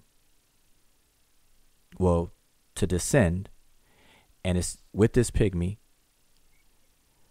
and the pygmy is in your charge or in your possession, whatever the case is, and it's coming from the land of the Aketu, Uncle Jasaneb, life, prosperity, and health. And so now we are here. So I just wanted to kind of make sure we go back and clarify all that good stuff. A quick question. Yes. And you say coming yourself, is it the walking leg that you're deriving yourself from?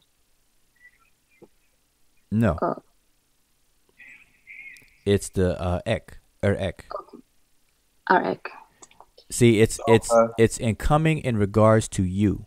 And so in English we would translate that as coming, coming yourself. We don't talk like that. We don't say, and coming in regards to you, Yeah, that's where I was kind of confused too. Yeah, that makes sense. I use the K as your. Yeah, it is. It's your. So it's talking about you though. You. Oh, okay. So instead of your, you say come you. In regards to you or in relation to you. The R is that. So what's the M? The M is in. No, the one under the bread basket. Oh, in. The word in. I-N. Okay. So just to clarify, we have the owl, the legs, the mouth, and the basket with handle. All of that together is in coming yourself. So R or er or ra'ek is in respects to you, or in regards to you, or in relation to you. And so we would say this, more on the English way of saying it. We would say in coming yourself. Yeah, Now, that's a tough one right there.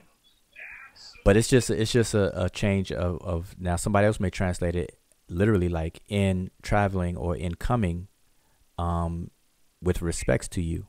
Now somebody may leave it that way. But that's not how we talk. That's, and by the time you finish translating the whole thing, you probably come back and change it up to smooth it out.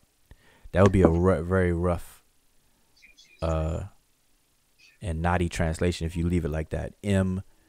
Say in traveling with respects to you, in traveling north towards the residence. You know what I'm saying? So, but anyway, let's keep going and let's get down to this cartouche at least. So we're in column 3. Okay.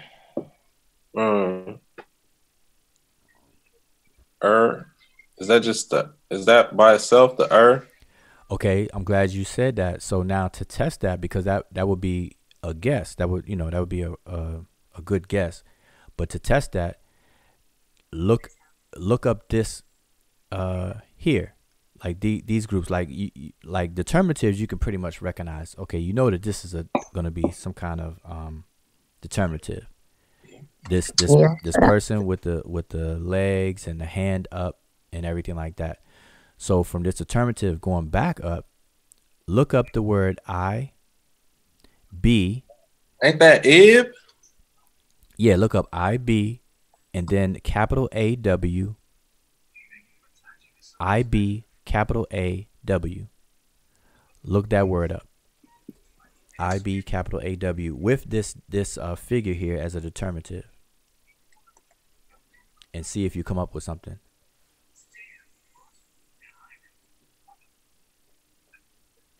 And so I see Christopher. Dancer. Okay, what do you have? Dancer. Okay, so it's dancer. And what is the word? Is ibau? Yeah. Well, no, it's just IBA. Ibau is like, it says a Barbary sheep, but it got a different determinative after it. So okay, but the iba, which is IB and capital A, IBA Iba is dancer with that determinative. Yep. Okay, so you would document that down, dancer. So let's see. So we have or ra, and then ibau, which is dancer. Okay, so let's keep going. What do we have here? We have, everybody should know what that is. Netcher. Yep. Netcher. So we know that means either a deity or it can mean divine.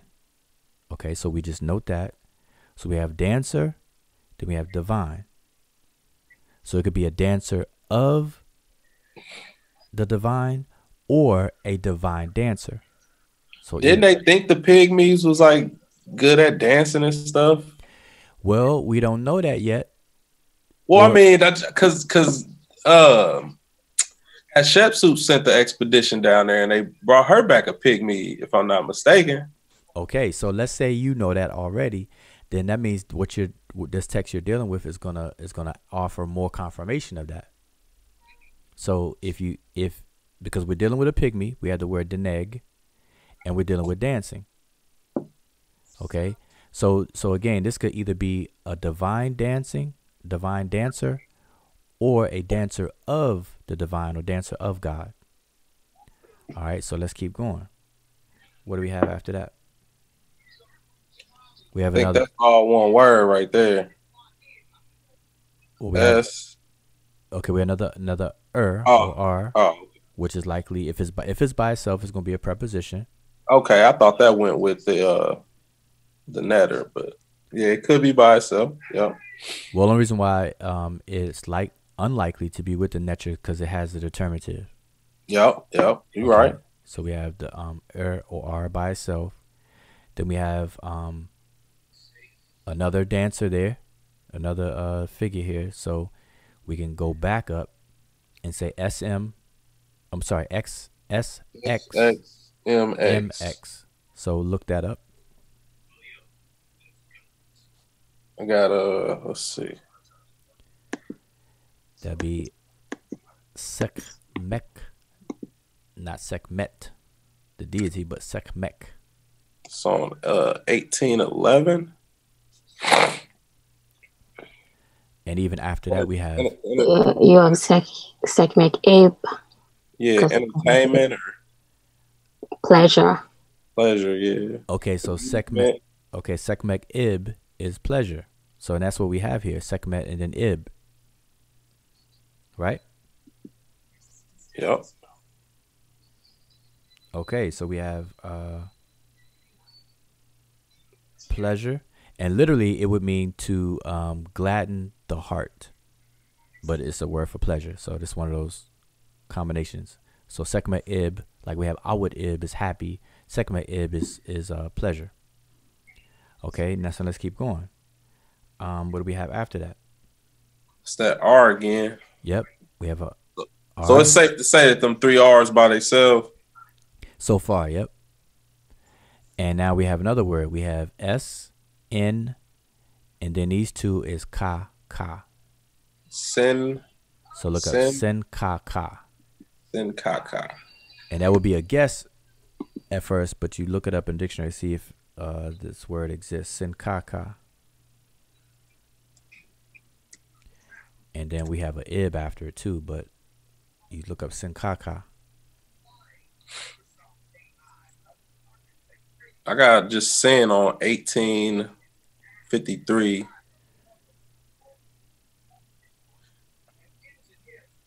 It is on page 1857. Senkaka, to please the heart. So to Yep. please the heart. Sorry? I didn't hear you. Say it again. To please the heart.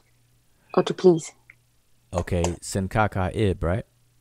It has just Senkaka. Okay, to please. Okay, but we have ib for heart. It got like the heart in parentheses though, but it don't have the actual glyph on it.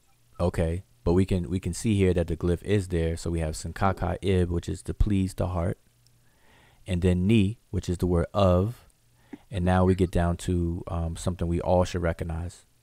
Nisud Biti, which is the dual king, and then his name. So what is the name there? Neferkara. Right. So we have Neferkara, and then we have a seated king. And then above here, 4th line, we'll stop here, because I believe this is going to be the end of this little, enough for us to make sense. And what is this? Life of forever. No, in the transliteration, what is it? Ankh Jet. Okay, Ankh Jet. And what does it mean? Given life forever. Live forever. Okay, right. Living forever. All right. Okay, so let's just stop there. So let's kind of do a little wrap up. Let me make sure we didn't lose anybody in the chat. I'm sure people are listening and gonna have to come back to this, because see what you all are witnessing. Because again, on Freestyle Fridays, we freestyle, but of course now we have opened up the Vigus Dictionary and so on. But you get to see the process of how it's done. From step 3 to step 4, you're gonna have to bounce back and forth, because you're going to have to take some educated guesses where one word ends, another one begins, and you look them up to see if they're actual words or not. And if they're not, you go back to the drawing board. If they are, then you keep moving forward, etc. And that's what you've seen and heard us do. Okay, so let's go back and make it all make sense. So we have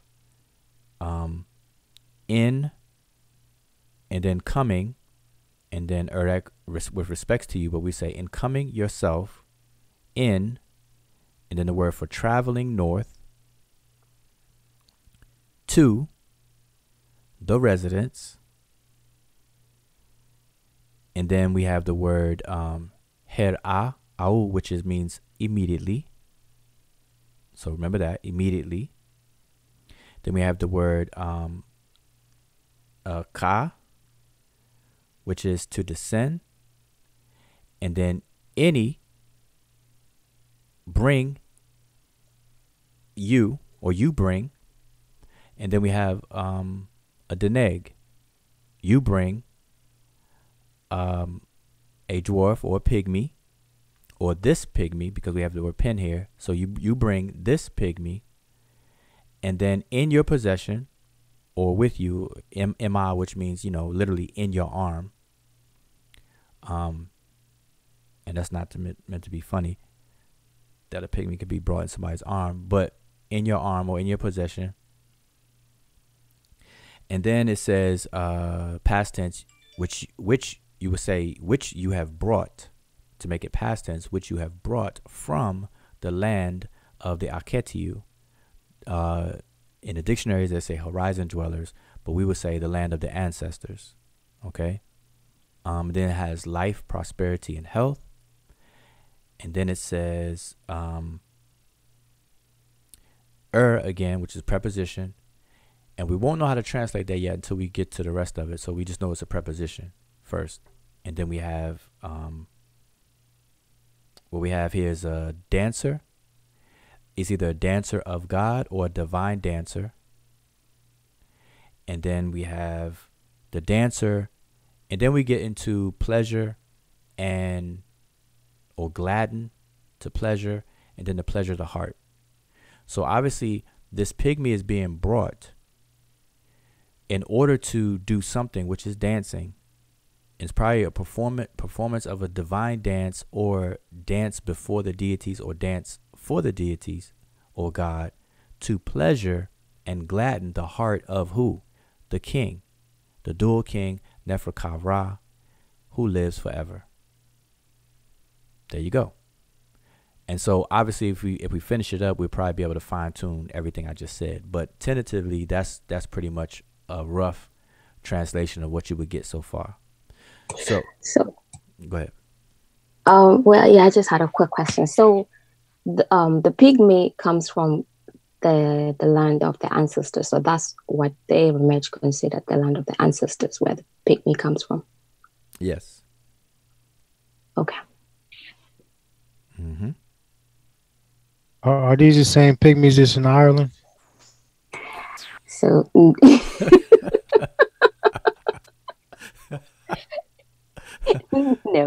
the Remech ancestors. Talking about the leprechauns. But it's interesting because Besides.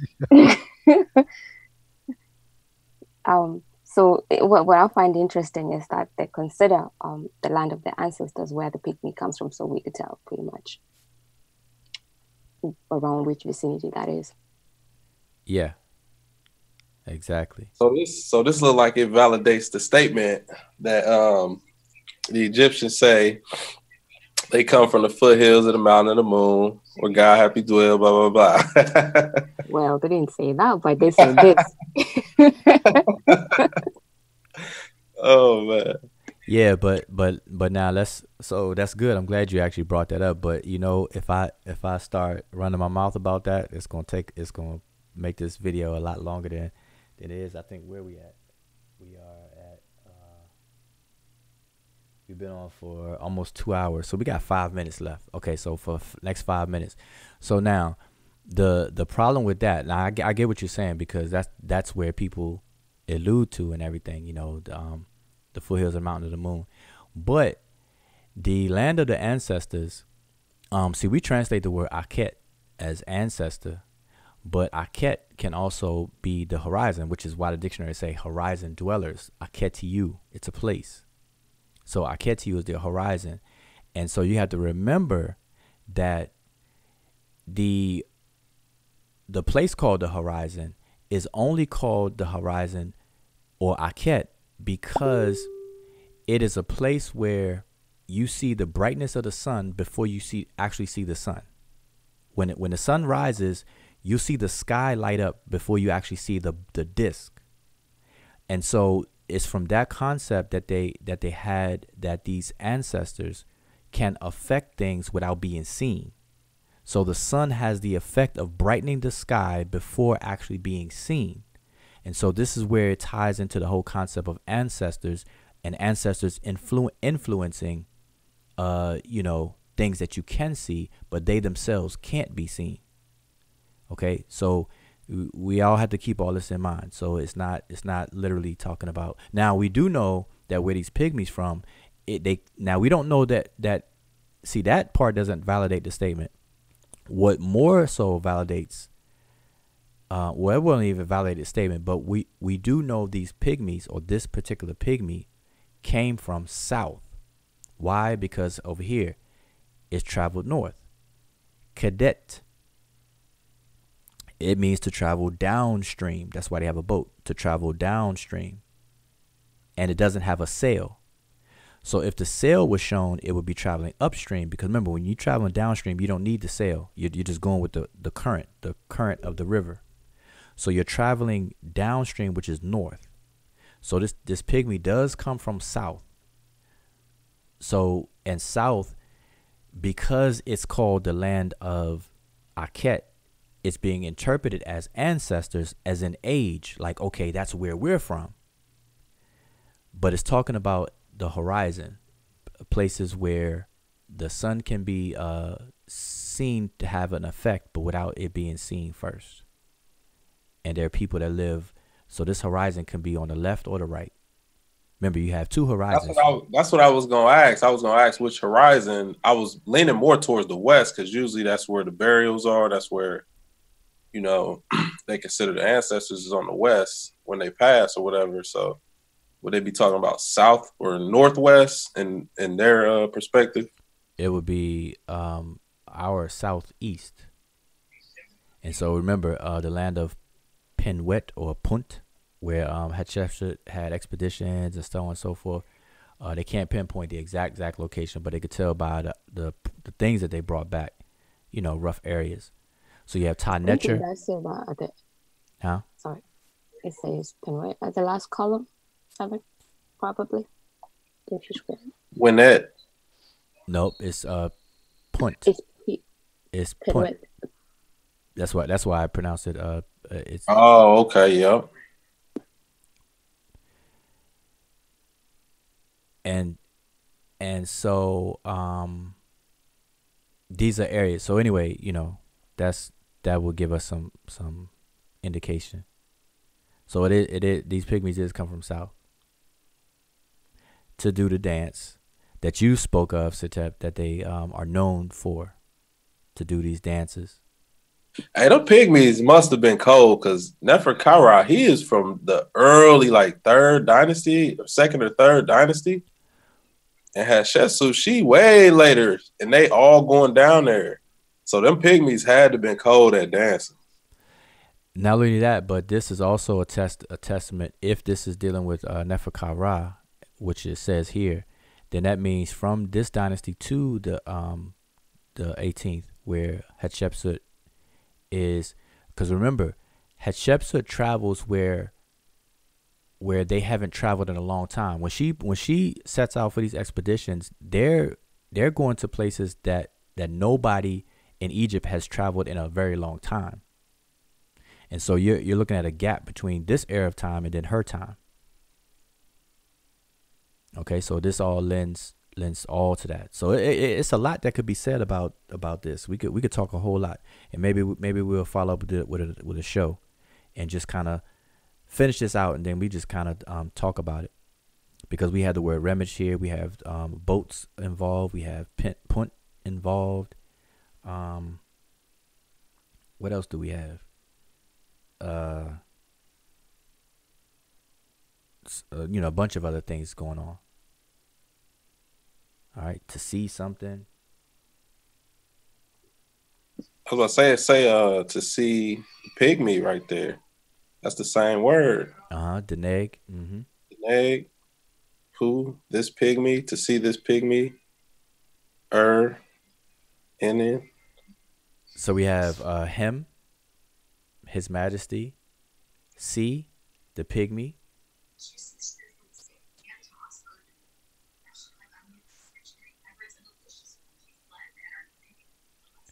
And then we have pygmy. Then we have as far as the pygmy, we have pu, air, any, and this is any with the papyrus scroll, which is the word for payment or tribute. Mm.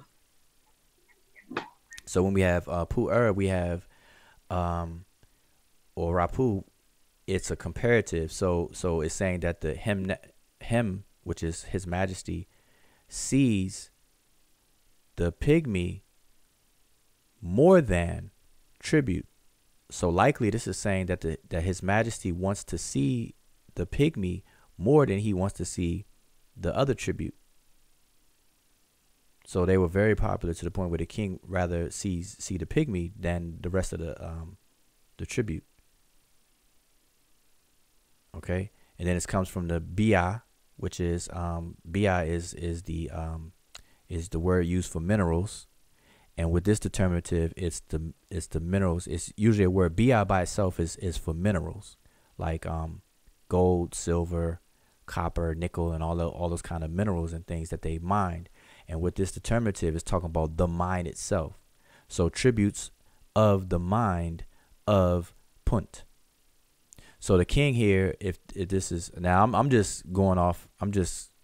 All this is tentative. so I know this is recorded, so don't hold me to it. but it's likely saying that His Majesty wishes to see the pygmy more so than the tribute from the mines of Punt. Okay, so we're gonna find that out next time. But that's what I'll say so far. Hem ma'a deneg pu or ra ini or inu for tribute, and then we have bia Punt or puwinet, as some people may pronounce it. Okay, so anyway, okay, I don't want to take too much time. We've been 2 hours, and I really thank everybody who watched and who will watch this in the archives and wrap your mind around it. This is a video that you probably need to come back and refer to again as you are learning and go through your own process. But remember, the whole point of this was to show the correct method in transliterating and translating. Okay, and so we do it in a freestyle fashion, as you saw, which kind of try to have fun with it. But normally you would use all the resources and go step by step without doing what we did, which is kind of jumping around and things like that. All right, but this exercise is encouraged because it will allow you to know what you already know versus what you need to work on and practice. All right, and plus it'll you can take an inventory or evaluation of your own proficiency, your own skills. Like, okay, what words do I remember? Which ones I gotta look up? And then things you thought you remembered, things like, oh man, it's on the tip of my tongue. And then we look it up, you're like, oh, I knew it. Things like that. All right, so definitely gonna have to probably watch this again. So anybody have any closing comments, anything?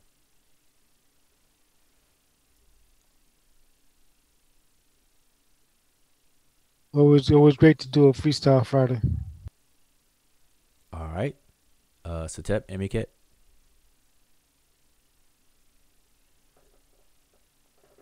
What is it? I stepped away for a second. No, any closing comments, statements? Oh no, yeah, this was good. This was definitely good. Okay. Yeah, and just to thank those who are tuning in and all that. So I know we kind of went away for a while, so hopefully keep watching with us. Okay. Awesome. All right, good. And so the only thing I would like to reiterate again is don't allow people to demonize things just because they themselves don't know, ignorant of, or incompetent of, or not proficient at. Okay, I've seen it too many times, and we have to speak up on that. Don't allow people to do that. Don't allow people to demonize grammar. Don't allow people to demonize even this process. There's no way around this process. The only reason why people will avoid this process that we just showed, now we showed it in a fun freestyle way, but this process is because they want to make up something. So this is where you get people talking about the Akasha records, people talking about you know, misinterpreting the glyphs and stuff like that. And what you'll find is that people that do that, they are actually imitating the early Europeans that did the same thing with the language. And two people that you can look up is Harapalo and Athanasius Kircher. So I repeat, Harapalo and Athanasius Kircher were two prominent people that made attempts to translate the glyphs. Now, mind you, this is prior to the decipherment, their decipherment by the team that led up to Champollion. But you have Harapalo and Athanasius Kircher that were interpreting the glyphs based on what they saw. And they came away with some very wild, bizarre translations. They'll translate like 3 glyphs into a whole paragraph. And it was crazy. Okay, if you compare what it really is versus what they said it was, you know, you would definitely understand what I mean. And so we have people today doing that same thing. Why? All because they don't want to take the time out to study the language. They don't want to take time out to learn. Whether they learn on their own and become an autodidact, or you know, sit at the foot of somebody who's competent at teaching it. So people refuse it, and to give an excuse for it, they demonize things. So on one hand, you got people who've been lecturing people for over 15 years that will say things like the hieroglyphs have not been deciphered. Think about it. When they say stuff like that, what it does, it relieves them from the responsibility of actually telling what things mean. If I'm teaching things about Egypt and I'm giving lectures and people are booking me in their cities and stuff to give lectures about Kemet for 15 plus years, eventually somebody's going to ask me, what does something mean? If I'm showing pictures of temple walls and glyphs and stuff like that, people will say, well, what does that mean? Now, to kind of avoid that, all I have to do is say, well, the glyphs haven't been deciphered. Now I'm free. I don't have to be worried about translating anything. So that's what's going on. That's going on. Then you have people who are trying to set up universities and institutions who they themselves have not studied, but they want to do it and gain followers. So they will demonize grammar, which will prevent people from asking questions about grammar. So now you can that person can show pictures and just say whatever they want to say. And that's what's been going on. We got people saying, like the son that Emiket said, that the word ma'ah, to see, is related to the word ma'at, which means straight and true and right. It doesn't. But because they don't study and they demonize grammar, they can say stuff like that. And then people following them won't know any better. So we're here as the Seshu, when it comes across, you know, our purview and stuff, and we had time, we're going to address things like that. And we have a show specifically to address things like that, a series called the Welcome to the Sabaite Dome. Okay, we're going to address all the, you know, these claims that are just wrong. All right, we don't do the innuendos like I just did, but we'll, you know, repeat the claim. Like, for example, the person I was talking about is Sarasut Seti. He's one person that said that the glyphs have not been deciphered. He's been lecturing for over 15 years, okay? But he can't translate anything. And to excuse him from that responsibility, he says and declares the glyphs have not been deciphered. Lucky him.